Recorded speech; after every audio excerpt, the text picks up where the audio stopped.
For more on President Obama's attempt to reach out to corporate America, we're joined by Stan Collender, a former congressional budget analyst and partner at Qorvis Communications in Washington. Stan, welcome to Bloomberg's Bottom Line. Always good to have you on. Thanks. Good to be here. Stan, Thomas Donahue, the chamber president, said today, our focus is finding common ground to ensure America's greatness in the 21st century. How does the chamber and the administration go about doing that? Well, I mean, there is a little give and take here. I mean, obviously, the president said some things the chamber wanted to hear, which is continuing to talk about regulatory reform or getting rid of unnecessary regulations, talking about lowering tax rates in exchange for flattening out the corporate tax code, and of course the deficit reduction. What the president needs to hear back and needs to start seeing back from the chamber and from business in general is exactly what he talked about, which is he needs to see them start spending some money and not just waiting for another time. Keep in mind, this is his best shot at stimulus this year. It's not going to come from Congress, so if business doesn't spend, it's not coming from anywhere. Stan, the president wants business, speaking of spending, to I guess pony up $2 trillion. Is that something that is on the timeline right now? Well, he doesn't expect or want them to spend $2 trillion. And what he was saying is that they're sitting on $2 trillion in cash. But I think the number I heard is that it's more than at any time since the Eisenhower administration that corporations are sitting on a pile of cash. And what he's saying is it's time to stop sitting on the sidelines, start hiring some people, investing, start spending some of that money to create some jobs. There's a very subtle and very interesting change in politics here. I think this is the beginning of a campaign by the administration to say creating jobs is not as much the government's responsibility as it is the private sector's responsibility. And if jobs don't get created, the private sector has to take some of the responsibility for that, not just the White House. And he did, he hearkened back to President Kennedy, did he not? Basically asking the corporate leaders to ask themselves what they could do for the country. Yeah, it wasn't quite the poetry of the Kennedy inaugural. When he said, ask not what the country can do, ask what you can do for the country. But he basically invoked that image, very patriotic, very historical, and basically saying, look, stop being, I mean, he didn't use these words, obviously, but let's stop thinking of business as greedy and start seeing them as investors in the economy, as drivers in making it happen. You do that, I'm with you all the way, he said.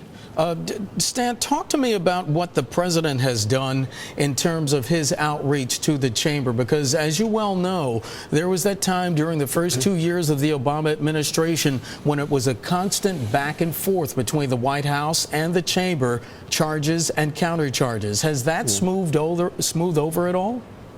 Well, let's not declare, announce that peace is broken out here. This was a one-time, one event. It clearly shows a change from what's happened over the last 2 years. You're exactly right. President made a symbolic gesture. He walked across the park and made a pilgrimage to the chamber. But there are going to be lots of skirmishes going on. I mean, there are differences that this president has with some of the things the chamber wants to do, and the chamber is still likely to oppose him in his reelection, and he knows that. What he's trying to do is moderate that, and the fact that we're having this discussion shows that the White House is cognizant of the ability to kind of appeal to independence on this type of thing. And it's interesting, though, because the president, while holding out that olive branch to the chamber, also did mention a couple of things that the chamber, as you mentioned, did oppose him on, strongly opposed him, and one of those was health care. But Mr. Obama talking about health care and financial regulatory reform, saying that in some instances common sense regulation does in fact make sense. But I'm guessing that still did not change the chamber's mind. It probably didn't change the chamber's mind, but the president, one, needed to say that for his own constituency, and two, he needed to make it clear that this wasn't total capitulation on his part, that he's going to, stand for some of the things he believes in, stand pretty strongly on health care reform. That's not negotiable from his perspective, except on a handful of smaller issues. I think the president actually did a pretty good job in saying, I want to work with you, but understand that I'm not suddenly just coming over to your side and will be your patsy forever. And that's interesting because while you mentioned he may have disappointed his core constituency, on the Republican side, the president did talk about making targeted spending cuts and saying that there are some instances where we might have to consolidate. I think he mentioned one of the agencies in Washington, and he said perhaps maybe we ought to look at that as well. Well, you know, this is a continuation of what he talked about in the State of the Union address and what his Office of Management and Budget Director, Jack Lew, said yesterday in the New York Times in an op-ed piece.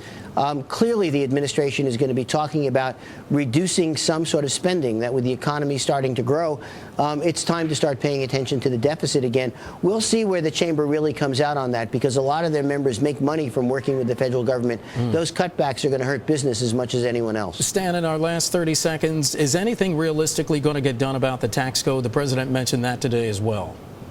Well, there's a certain amount of momentum building on that, both on the individual and the corporate side. But, you know, everyone listening should understand that's not the kind of debate that happens quickly in Washington.